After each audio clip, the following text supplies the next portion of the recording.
Peace and Purpose virtual retreat. I'm so excited to be here today to talk to these incredible women today. We have a lot to talk about. I'm really excited because we're going to have an amazing conversation about a very important topic. We're going to talk about love and love languages. And for me, I think this is really important for two reasons. One, we need to have these conversations so we could figure out how to have healthier relationships, to have more peace in our lives, and to fulfill the purpose we're supposed to. And then two, we as Black women don't usually have a lot of control over the narrative of our emotions and how we love and how that's presented to the world. So without further ado, I'd like to hear from these women so you get to know who they are, because they're incredible and I could do them no justice. So we'll start off with you, Jackie. Hey y'all, it's your girl Jackie Clark. I am on the other side today. I'm not producing, but I am speaking, and I'm so excited to be a part of this panel. I'm the founder of The Well Connected, which is a creative support agency here in Toronto, Canada, but I support all my clients virtually with sponsorship, brand activations, and of course, producing events. Amazing. Zara, want to jump in? Hey, my name is Zara J, and I am a relationship coach with Captivating Courtship, where I run a signature group coaching program where we help high achieving women successfully meet and attract compatible men for marriage. Awesome. Jasmine, go ahead. Hi, I'm Jasmine Daniels, the Vagina Liberator. I am an intimacy coach and the author of Table for One. I'm all about encouraging women to master their bodies through masturbation. This is so exciting. I'm so excited to do this. So we're going to jump right in here because we got so much to talk about. I love to hear you guys define what love means to you. So I'll start with you, Jasmine. Oh gosh. That's a big Love, one. yeah, love is really simple. To me, love is simple. Love is kind. Love is an action. Um, love covers all. It protects you and it gives you a power over someone and it's giving you the release of power over yourself to some degree. That's true. That's amazing. That's awesome. Zara. Totally agree that love is an action, and love is also about being valued and respected. And I think we don't talk enough about that component, that it's not just about the chemistry and the emotion, but do you feel valued? Do you feel respected? Do you feel seen by the people in your life or your romantic partner? Oh, these are amazing. Jackie.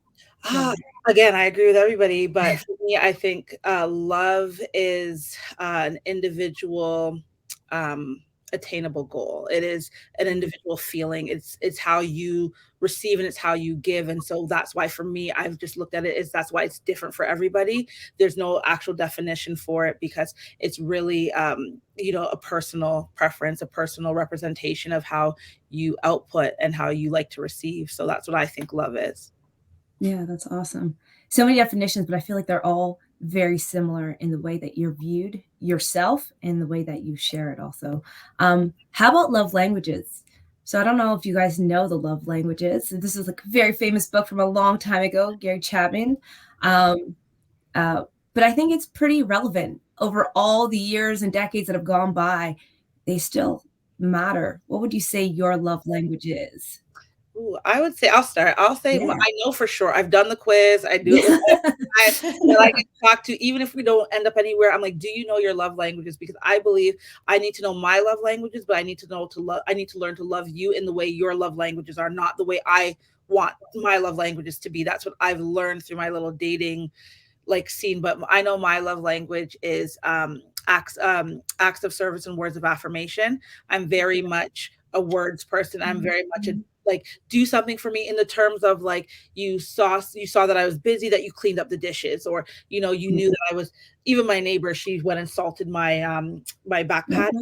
That's a love language for me because it's an act of service that it's just making my life a little easier. So I know what mine are for sure. Yeah. For me, my love languages are all of them on one line, one sentence, one big word. I mean, honestly, I may need physical touch this hour.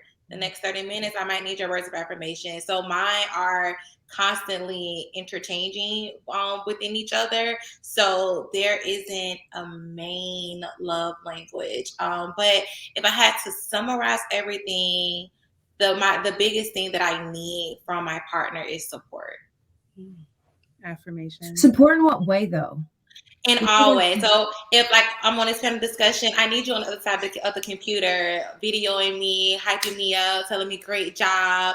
If I have an idea, listen to it, tweak it, add your own to it. If I have a speaking engagement somewhere, help me pack my bag, take me there, be my cheerleader, be in the audience, you know. So I need you to show up for me in all ways, creatively, in person, calm me down when I'm experiencing anxiety, give me those words of affirmation that I can do it. You know, after it's all said and done, give me a hug, tell me great job. You know, so I need that support. I really need you to show up for me in all areas. Absolutely. That's amazing. Yeah. Sorry, you're up. I'm an affirmations and gifts type of girl. So buy me stuff, talk nice to me. So, very simple, very, very simple. You're born in the right time frame then. Born in the right era.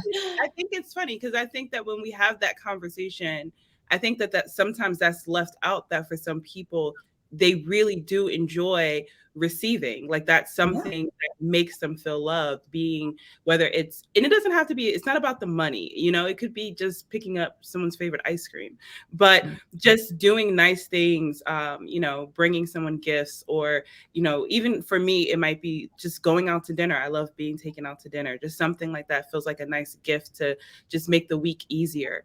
And I think that we have these conversations sometimes revolving finances or gift giving or anything like that in relationships. I think we leave out the fact that for some people, that's a legit way that they feel love. That's how they receive love. So for me, it's definitely affirmations and gifts. Awesome. I have a question for you guys. Have you ever noticed that your love languages have changed as you've aged or matured over time, or even depending on who your partner is, that those kind of like change? I think mine's has pretty much been the same since I was a kid. But I think also a lot of it is rooted in what love looked like in our homes growing up. Right. So for me, my parents very much were like, we provide for you, we do for you, you know, and we make sure that you're covered. So that's a way that it helps me to feel love, because that's what security looked like growing up. So I think that that's a part of it as well. Yeah, absolutely. Jasmine, you were going to say something. Yeah, I agree. I actually agree from both perspectives. So for me, my love languages have changed over the years as far as the hierarchy. So before entrepreneurship, it was probably mostly quality time, gifts, and words of affirmations. But then now, I mean, I guess I added my own love language, support. I need that support. I need to be uplifted. I need to bounce ideas off someone.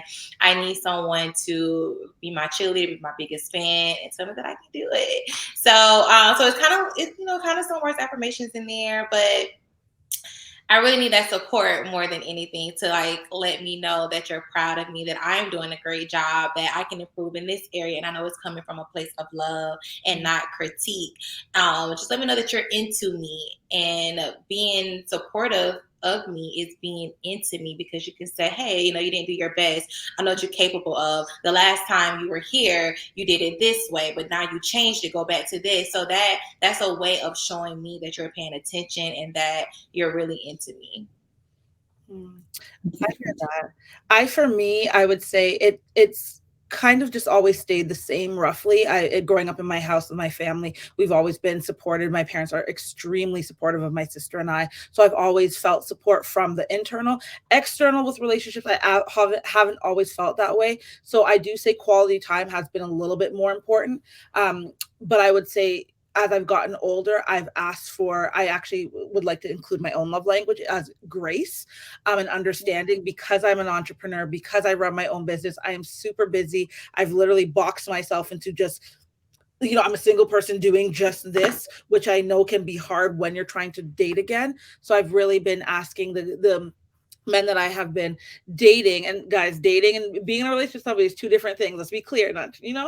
but just saying, because that whole in that courtship stage, I guess you would call it, or that getting to know somebody stage, I've been asking for a lot more grace as I've been older. Words of affirmation and quality time and that stuff can be given when we're together, but in the beginning, it's the grace to allow me to shift myself, to give to you effectively and receive effectively, because I do know I have, walls up that I am learning to break down. So I need a little bit more grace than I think the average person right now. So yeah.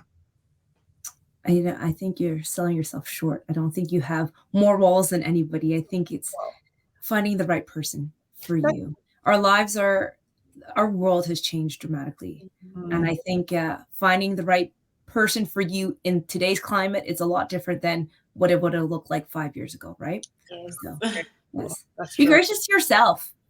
Yes. Honestly, you do. You need to be gracious to yourself. You're doing a lot of incredible things. But I have a question, and this one is like one I wrestle with a lot, and it's around social media. Like, what do you think about social media and relationships? I know that's kind of like a broad, open question, so I'm going to let you kind of run with it however you want. So are we asking social media when it comes to relationships as in like your partner's role in social media, or just the way relationships are right now being so damaged and how they're being perceived on social media, or like what are we talking about? All of the above. All of the above. Let's start with the first one you mentioned. Actually, let's go with how does social media affect? I'm not sure where you guys are in terms of relationships, if you're dating or if you're in a relationship. How does it impact where you are currently in your relationship? How about if I start with that? I think for me, it doesn't impact it at all. Okay, let me just take that back. I think it only impacts it when, for me, frustrating or annoying conversations comes up, and I'm just like, I don't want to talk about this at all. Like these things, I think a lot of the conversations aren't of substance. They're not of quality. They're not conversations that are actually forwarding the relationships between men and women right now. So whenever the conversations start to feel too low caliber, I'm like, nope, I'm not doing it, because I'm going to get annoyed and it's going to be a problem.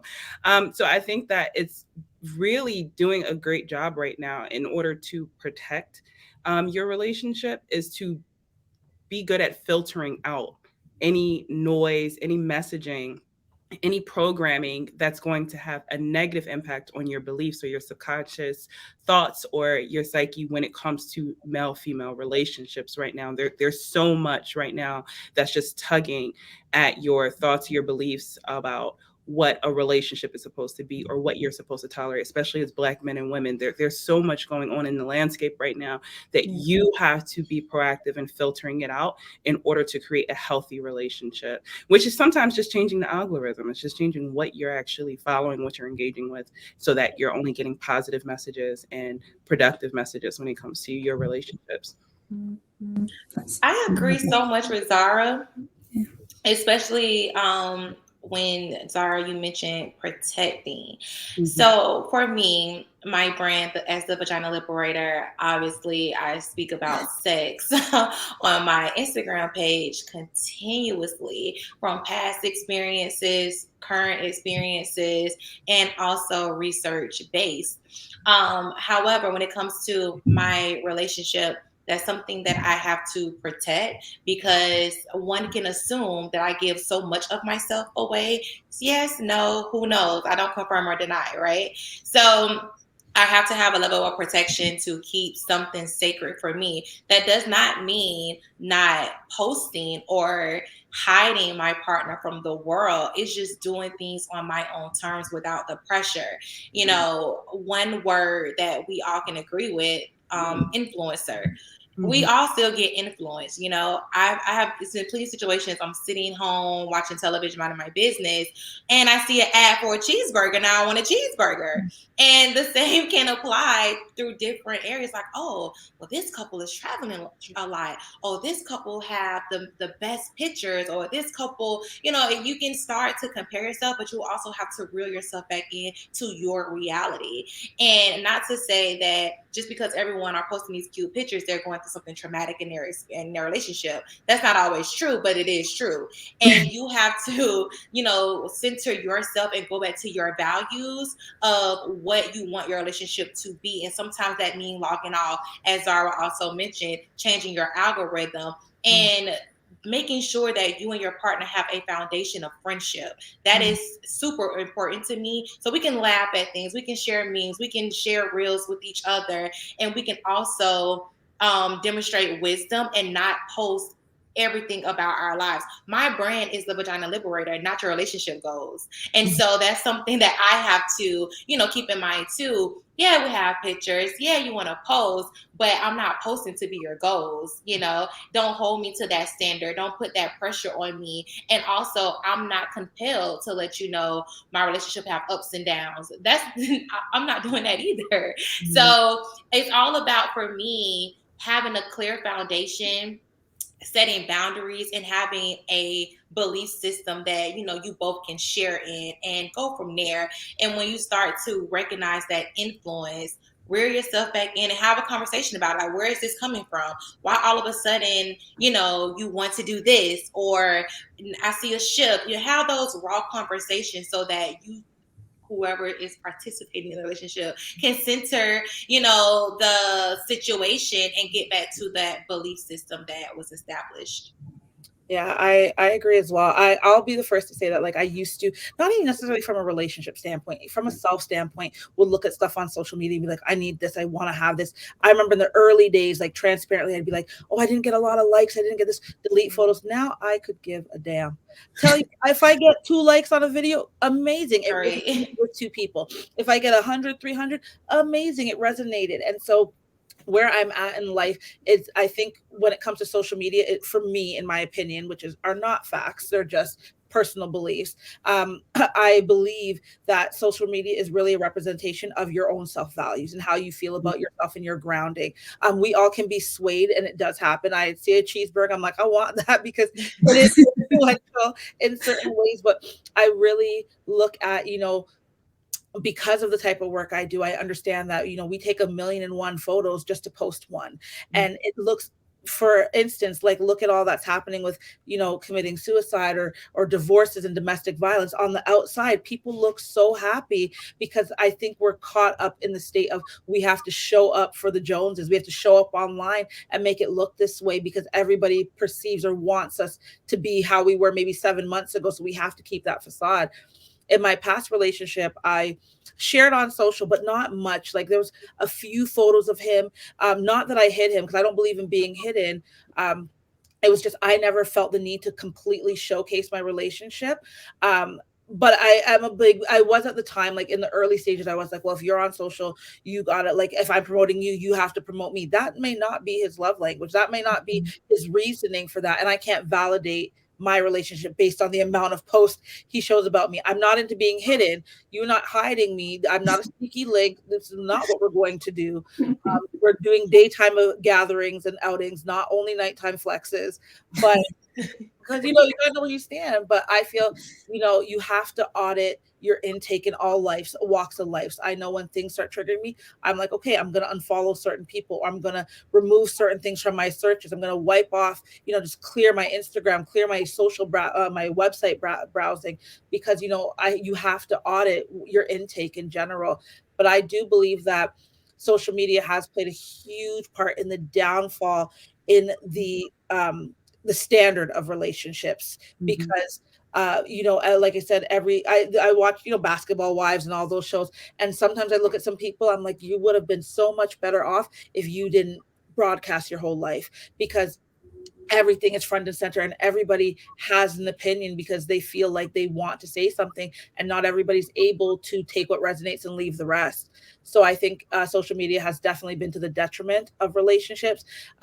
For the better of maybe creating wealth within your family, sure, but that comes at a price. A really high price. I'll talk about what you're talking about, just continuing on that conversation. How do you find peace when you're in a world right now that's virtually attacking you with everybody's perfection? Like, we knew it was hard to walk downtown in any city with billboards and ads and stuff before. but that was for like a minute when you were going through somewhere, or 5 minutes. But now you're constantly being bombarded by perfection, and you're always being bombarded by everybody's best. And how do you function and find peace when it's always this image of perfect, especially in like your relationships where, it seems like you're the only one having any issues. So I've been married for almost 14 years and I have 3 kids. And I can't tell you how many people we've seen. We work with a lot of couples, and their post will be like, happy birthday, happy anniversary to the best husband ever. And I know for a fact they're actually going through a divorce. 3 times I've seen that. I'm like, but why? And it's heartbreaking. So how do you find peace? I think amongst all the noise. For me, I'll say, I think you have to really check in with your person and understand what your values are with each other. And I would say like figuring out like what it is we want to post, or if, how somebody wants to be perceived. But how do you find peace with all the noise? You really have to come to center with yourself. You have to look at what your values are and what you're idolizing. I think idols, is a huge thing in this community. Just with people in general, we idolize celebrities, idolize social. We're enslaved to our phones, and I believe we're in a modern day enslavement to technology. That's a whole other conversation. But it really comes down to, like I said before, self. You have to, you are your biggest critic. You are your biggest block. You are your biggest cheerleader. You are your biggest form of success. And if you don't have the reins on yourself and knowing when to seek help, or knowing that, hey, I maybe need a detox, I need to tap out for a minute, and be honest with how you're feeling, or if something happens, like figure out what's triggering me. But you have to find the pace of peace. And if it's turning off your socials for a little bit, if it's disconnecting from certain conversations because emotionally, mentally, you're not stable to receive the information without being completely influenced, I think that is a sign that you're not at peace with whatever wars are going on with yourself or whatever is happening. And I think, it's hard to disconnect because that's how we get our news. That's how you keep up with everything that's going on, but really understanding, taking it with a grain of salt. And I live by the mantra, take what resonates, leave the rest. And really, I move in that space and spirit. Amazing. Go ahead. For me, sorry, you're speaking? No, Jasmine, you're up. For me, it's 2 things. Log off. Even if it's for an hour, watch a movie, do something. It doesn't have to be productive. Just get off your phone for at least an hour a day and start to increase that time. But also, funny, but real story, I have a fake page. And my fake Instagram page is not to troll, but I follow my interests. So I can literally post a reel on the Vagina Liberator, and then I'm off that page and onto my fake page where I follow my interests, like travel groups, the financial groups, just funny little things. One person, I love Tamar Braxton. I have a folder of all of her performances, and I just get lost in her performances, and just that's like a little happy place. I'm like, oh my god, I love this song. Oh my gosh, I have like my own little mini concert over there. And I just follow things on my fake page that makes me laugh, that inspires me, or just put a smile on my face to get rid of the chaos and the perception of perfection that's on my Vagina Liberators page. And then, oh my God, TikTok. I love TikTok so much because it's so raw. There's no aesthetic.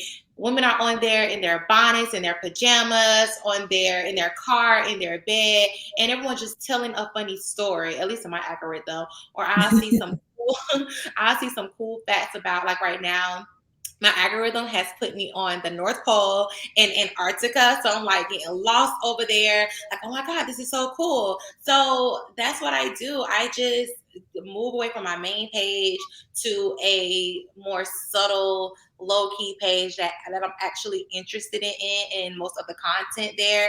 And it has to make me laugh. But other than that, I have no problem now in this space posting or not posting and getting away from my phone for at least an hour to do something else that doesn't involve my cell phone. Absolutely. Can I pause this for a second? My alarm is going off and I don't want the noise in the background. we could just continue the conversations. Yeah, for sure. Okay. So I was thinking about so my observation is that, and I think this is hard when it comes to our purpose and our peace, when we start thinking about social media and how centric focused it is, right? Um, everything you do on social media is really about you, even if it's about somebody else, it's still focused on you. How do you pursue a relationship with another being when all your focus, even if it's subconsciously, has been on you?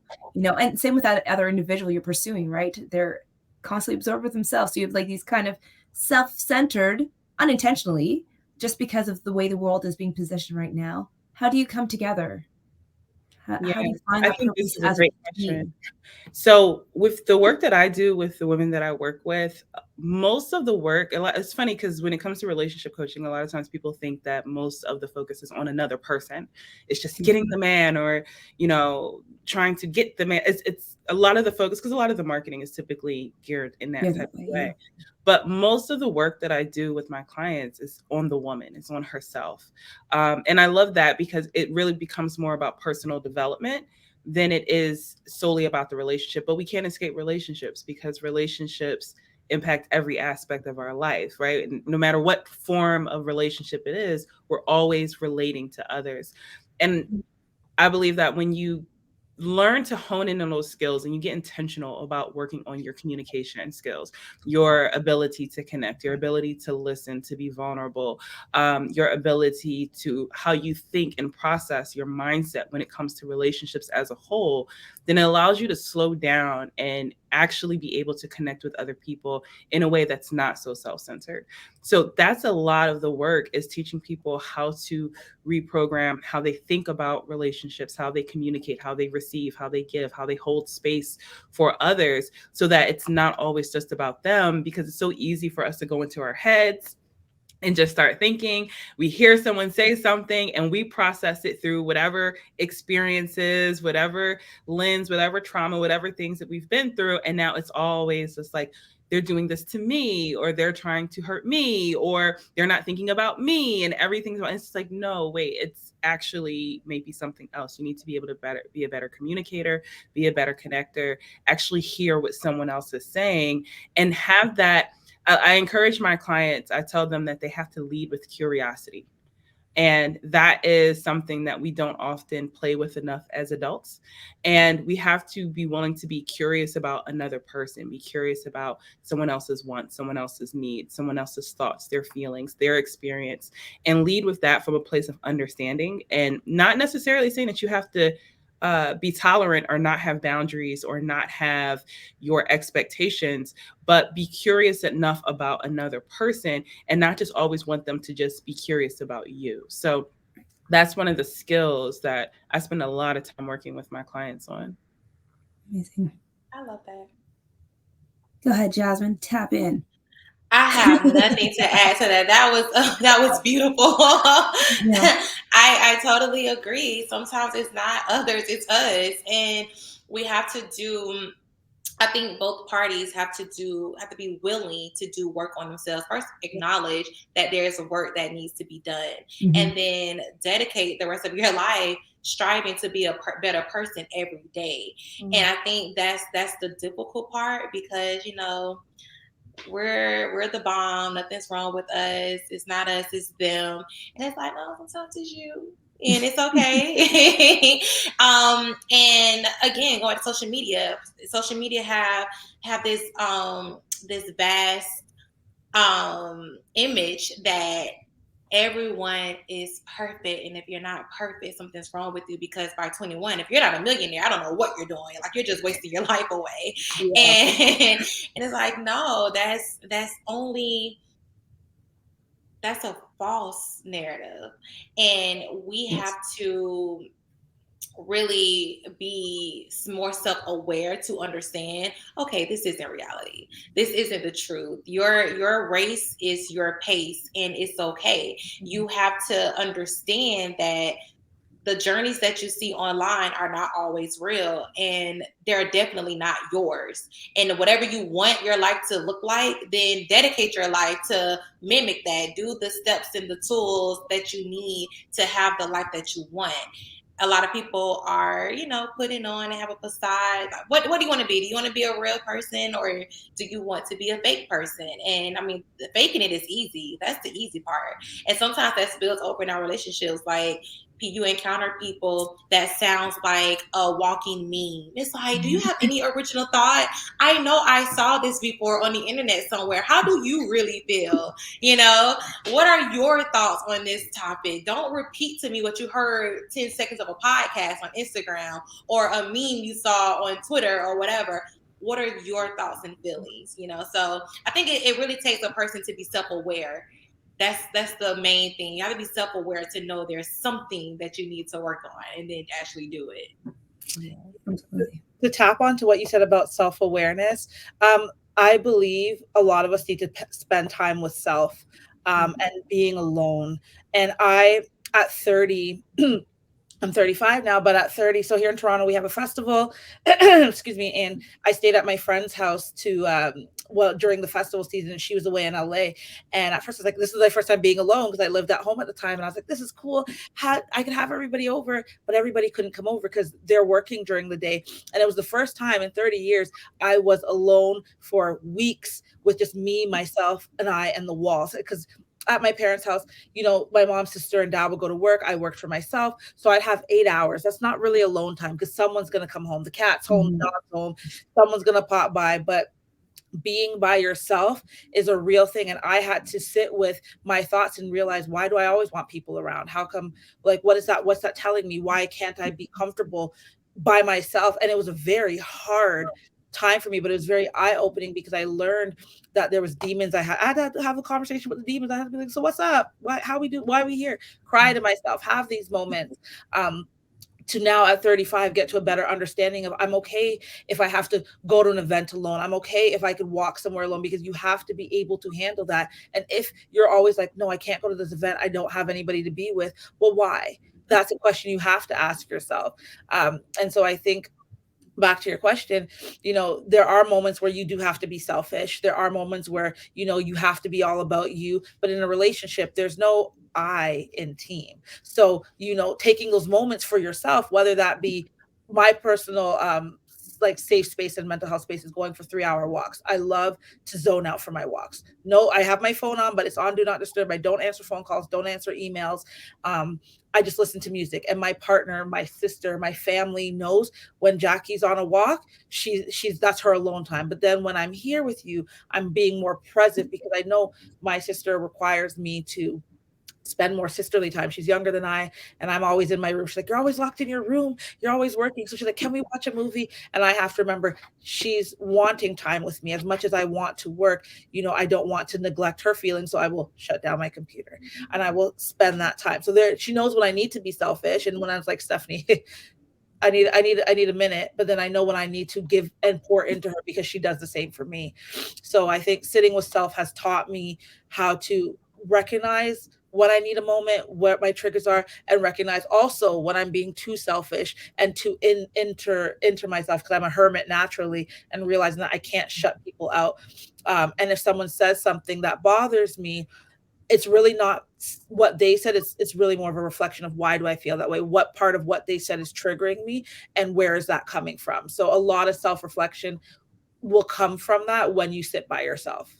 Mm-hmm. Mm-hmm. Yeah, absolutely. I agree. Yeah, for sure.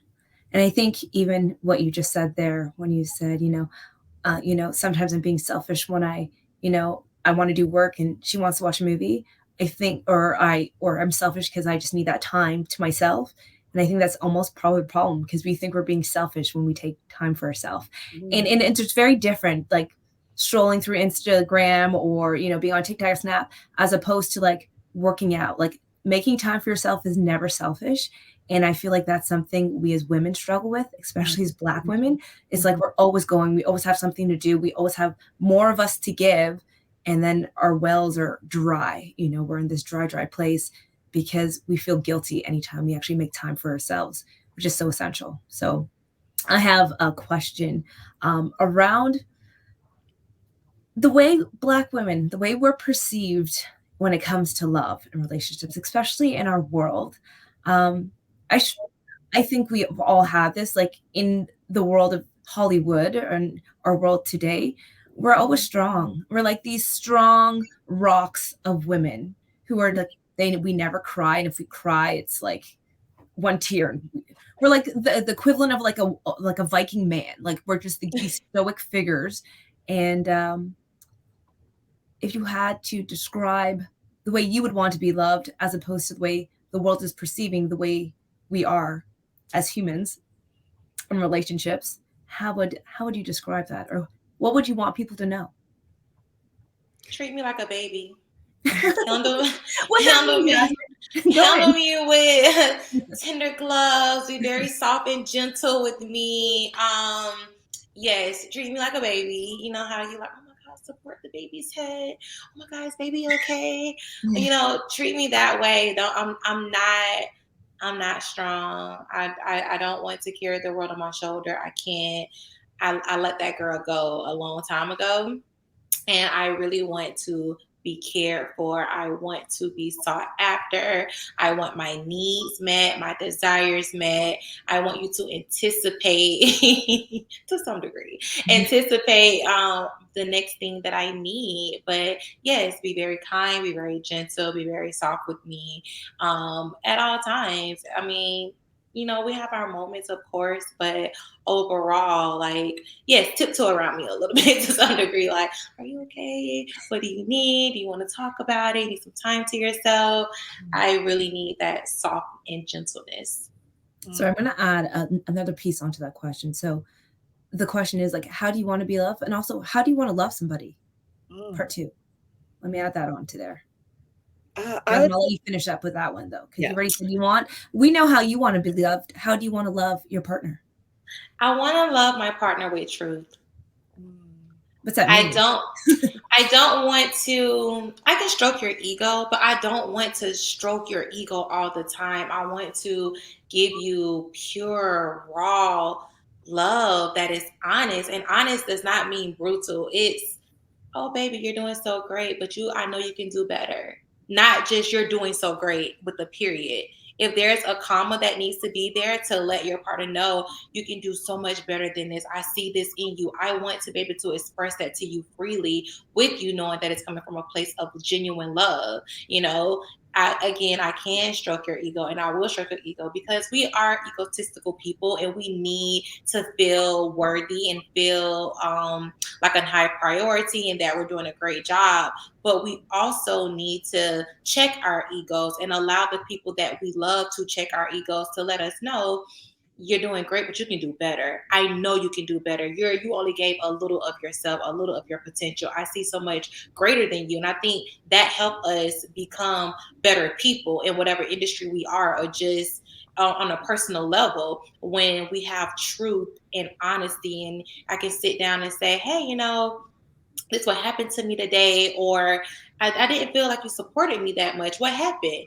Instead of just being silenced and like, oh, okay, well, they didn't mean it. If it's bothering me, I need to be able to express it to you. And I want the same back in return. If I do something that has bothered you, let me know so we can talk about it instead of us wearing it and then eventually it balloons and it pops. And it's like, well, why you didn't tell me that a month ago? I didn't notice how you felt. You know, so stroke my ego, I stroke your ego, but let's put a comma there and not a period and give it the truth of what we need. Absolutely. You know what's interesting? I think I'm kind of the opposite.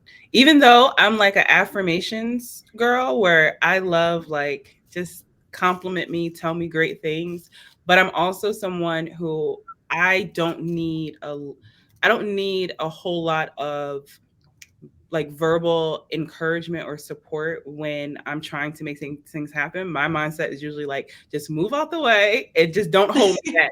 Like Yes. I need you to be supportive when I have those moments. I'm like, listen, in this moment, this is what I need, or I just need you to just listen and just hear me.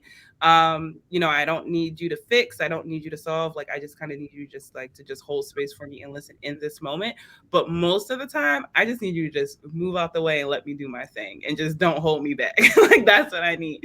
So I think that's a funny question. But to go back to the original question, Colleen, I think that for Black women particularly, when it comes to how we're perceived when it comes to love and relationships, one thing that's amazing about Black women, I think that we are like the queens of rebranding ourselves. I think that we have the ability to like, oh, this is how the world sees us. We're about to go get our degrees. We're going to start businesses. We're going to become amazing mothers. We're going to hold things down and, change the conversation and the image of what a Black woman is. And I think that we've been doing that for the last 20 years.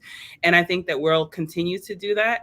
And right now you're seeing Black women take back their story when it comes to the idea of being strong or being overly independent, or the soft life that's being pushed, and self-care. And over the last few years, it's been the conversation around therapy and healing and just doing a lot of the work. So I feel like Black women are taking control of that narrative. And right now, I think that most of us are probably millennials, but I feel like Gen Z and then that next generation, I think their view of what it means to be a Black woman, or what it means to, or what relationships, in some positive and some negative ways, is changing. So I think, but one of the things that I think that as Black women, what we do have to do and get better at is being willing to ask for help.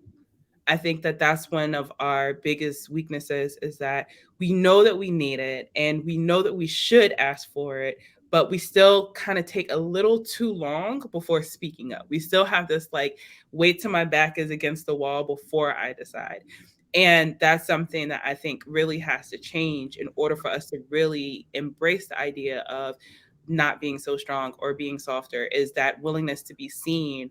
And I had so many clients that looked at vulnerability as being weak, as being vulnerable, as being weak. And I always tell them, being vulnerable is not about being weak. Being vulnerable is not about telling all your business either. It's not about all the deepest, darkest skeletons in your closet. It's about you allowing yourself to actually be seen in a very human way, as not having all the answers, as not having it always together, as having these different emotions, and being okay with sometimes not being okay with not having the answers, with being uncomfortable with just saying, I feel uncomfortable, or I don't feel very good today, and just putting a period at that, and then letting everyone else around you support you in that space.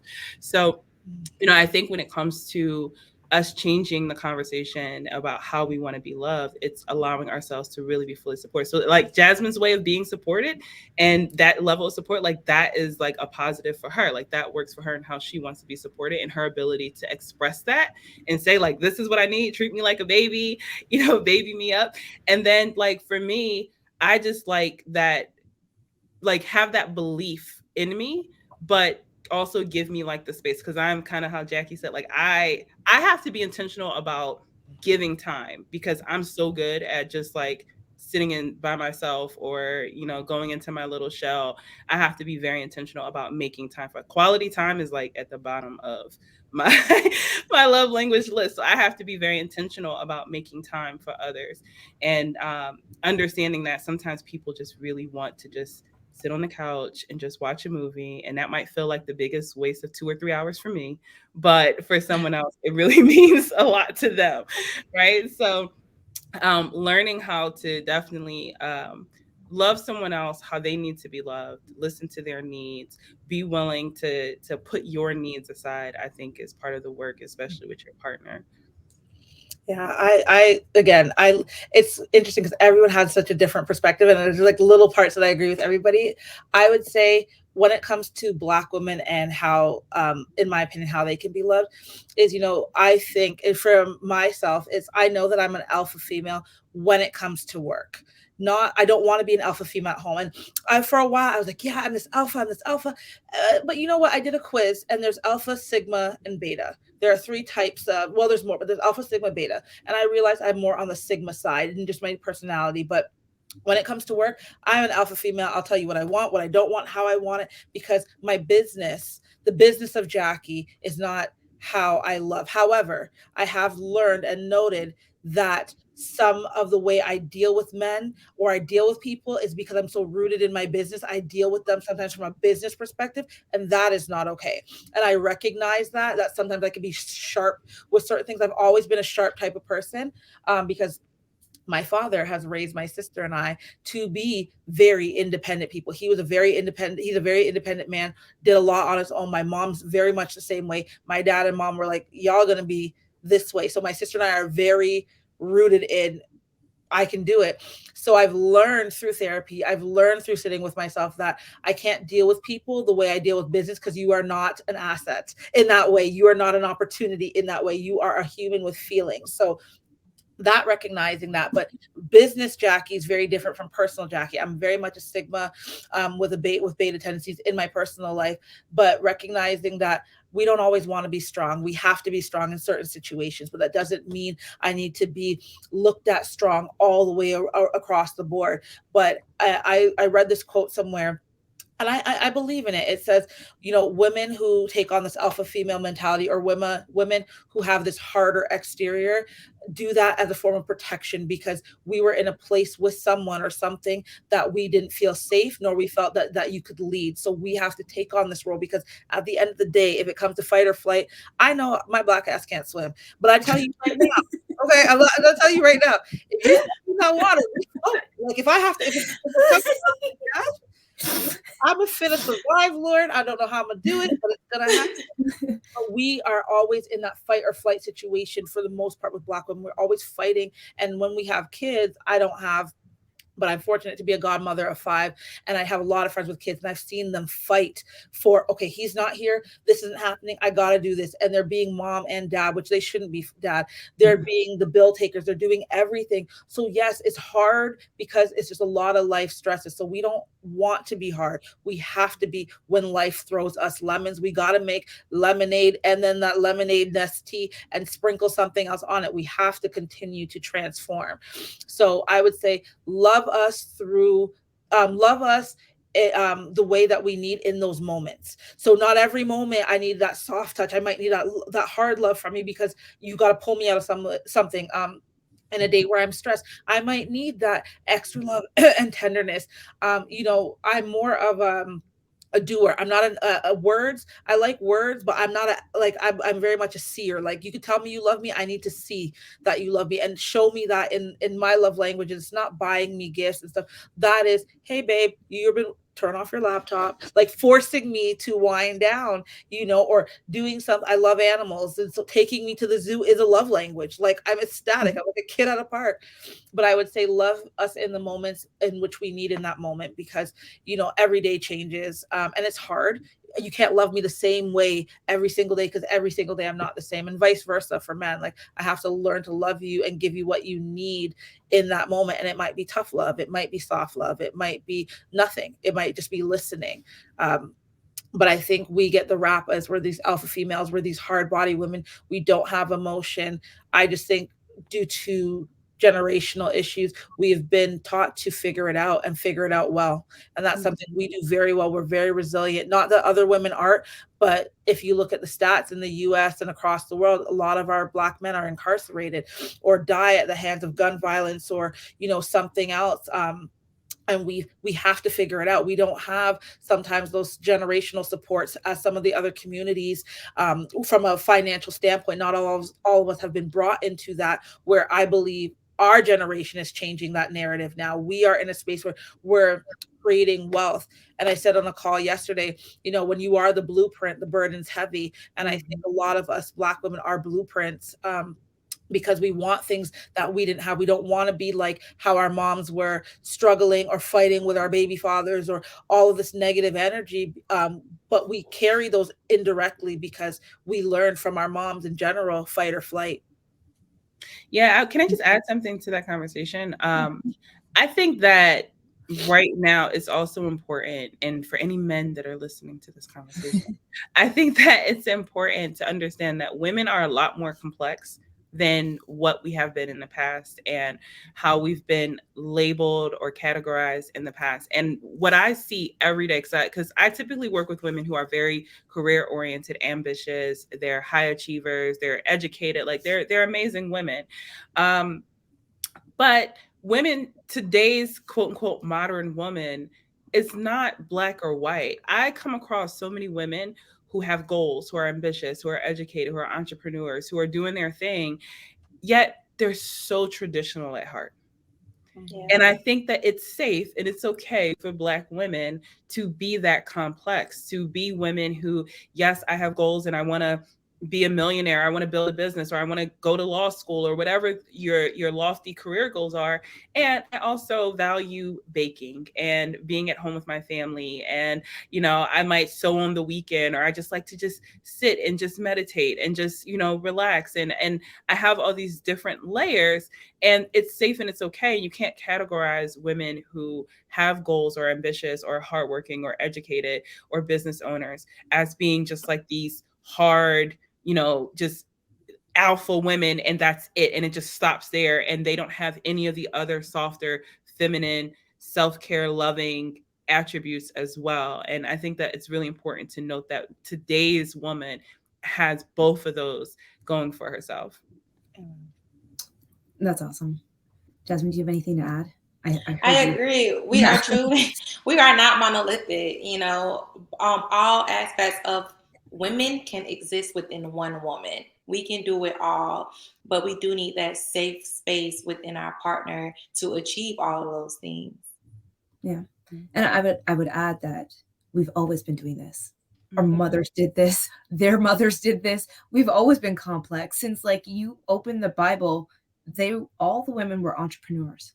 They were entrepreneurs. They were the honor of the house. They were bringing home money. They were in charge of everything, you know? So we've always been this complex, and we've always been doing these things. It's interesting how it's the narrative around that has shifted. Right. Like you could only be one or the other, but you can't be all, which we all know is just untrue. I have a last more fun question. How do you want to be approached by a man? How would you like that to happen? Walk up to me slowly, say, I know you don't know me.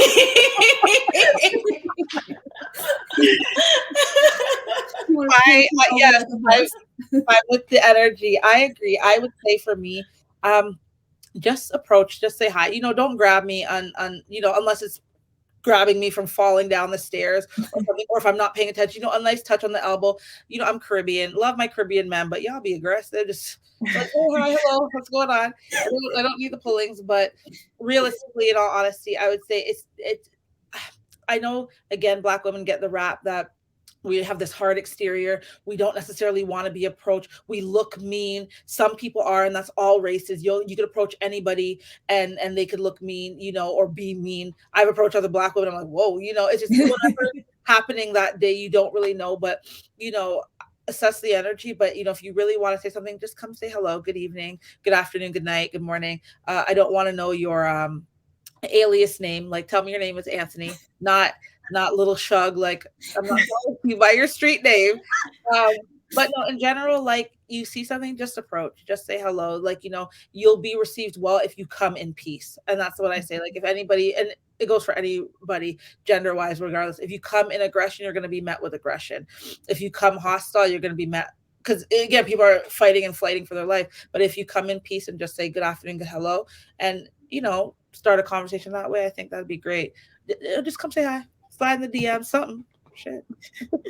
Definitely lead with a compliment. Always lead with a compliment. You can butter me up very easily. So lead with a compliment and just be kind. I think that men underestimate how much women just really value kind men, just being kind. And it's not about being fake or phony. It's about just genuine kindness.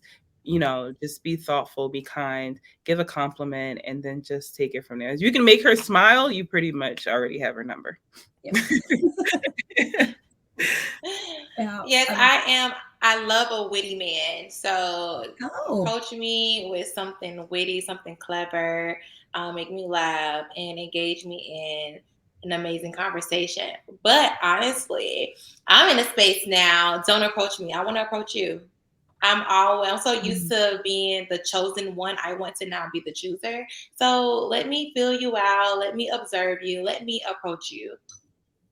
that's awesome. Amazing.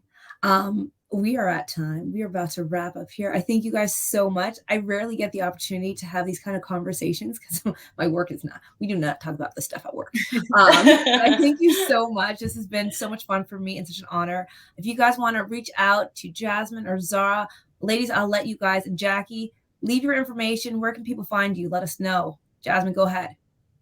You can find me on Instagram at the Vagina Liberator. Also, subscribe to my email list. I send out the most amazing tips that's going to help you spice things up in the bedroom. But follow my Instagram, subscribe to my email list. Twitter, Facebook is all the same, the Vagina Liberator. Amazing. And you can find me on Instagram as well, Zara J Captivating Courtship, and make sure that you check out my weekly podcast, the Courtship Code podcast. You can find on any streaming platform, where I always talk about what steps you should make as a successful or high achieving woman to attract a compatible man for marriage. Amazing. And y'all can find me at Is Well Connected on Instagram and all socials, or Well Connected Tio if you're interested in checking out my business. And that's how you can find me. It's Colleen, amazing. you. How can we find you? I'm the worst. I don't even want to tell you my Instagram. It's there's like a cartoon character on there. It's not even me. I am the worst on social media. But my husband and I have a relationship website where it's called Woo Your Boo, and you can find us at Woo Eternal on Instagram. Yeah, try to help people have the best relationships they ever can. Yeah. So thank you so much. It's been great. Thank you, ladies. Bye. Thank you. Bye.